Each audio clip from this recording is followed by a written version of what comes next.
পায়খানা পরিষ্কার করে দিল বাপ, এটা এক কাজ দিতেছে। আজকে বলি ভাই কত দিতে হবে? বলে আমি তো 500 টাকা নেই।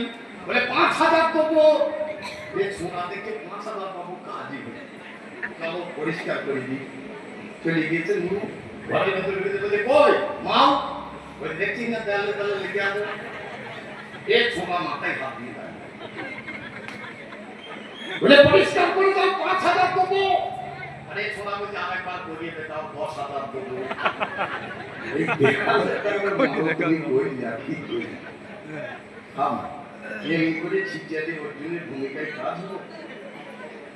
এই কৃষ্ণ নয়, আরেক কৃষ্ণ আছে, এই কৃষ্ণকে নিয়ে চলো সেই কৃষ্ণের কাছে। এই কথা কোন শাস্ত্রে আছে? এই হরিনাম নয়, আর এক হরিনাম আছে, সেই মানকে যেখানে সেখানে ধরে দিয়ে যাবে না, শাস্ত্র নতুন করে তৈরি হবে না, যেখানে যাচ্ছে সেখানে তাই থাকবে। তার সঙ্গে তর্ক করছিস, তোর মা জানে আমি কে, আর আমি জানি তোর মাকে, তুই আবার কি জানবি? আজ সকালে তোর মা এসে আমার পরিচয়, আমি কে তোকেও চিনি আমি, তুই আমার কে, তুই আমাকে জানিস না। ভক্ত করছিস খচ খচ খচ খচ করে। আমি বললাম মাথা লাগিয়ে বসে আছি, বই কাপড় ধরে টানছে, জগৎগুরু আছে কৃষ্ণ আটকে দেবে, মানে সেই এই নিখিল দিক নিখিল আমার বাজিয়া এই মজিয়াপুরে এক সোনা আছে, তারপর চোখের তার লাহারে বেটা তুই কি করে ভগবান করে দিয়েছে, সত্যি বলে না? জিজ্ঞেস করছিলাম কি নাম রে? চাঁদ। চাঁদ আমার যেখানে কান হবে এলাকা বলে দেখবেন আছে লাহারে এই যে বলে দুটো খাবার জন্য এটা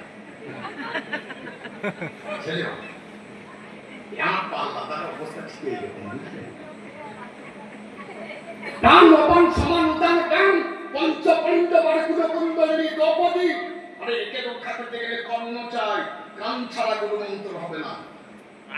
আমি অঙ্গরাজ্যে রাজা কর্ণ, ঠিক জায়গায় যায় কানটা তুই যতই দাবা দাবা করে কর্ণ, যদি মানুষের কান না থাকে তার গুরু মন্ত্র হবে নাকি? আশ্রয় লইয়া ভজে তারে কৃষ্ণ নাহি তো যার চিন্মরে অকারণ। আমি অঙ্গরাজ্যের রাজা, এটা হচ্ছে অঙ্গরাজ্য, অঙ্গরাজ্যের রাজাই হচ্ছে কান। এই কান যদি না থাকে মানুষের গুরু মন্ত্র হবে? কিন্তু কথা কথা করে খুব লাফিয়ে গেল।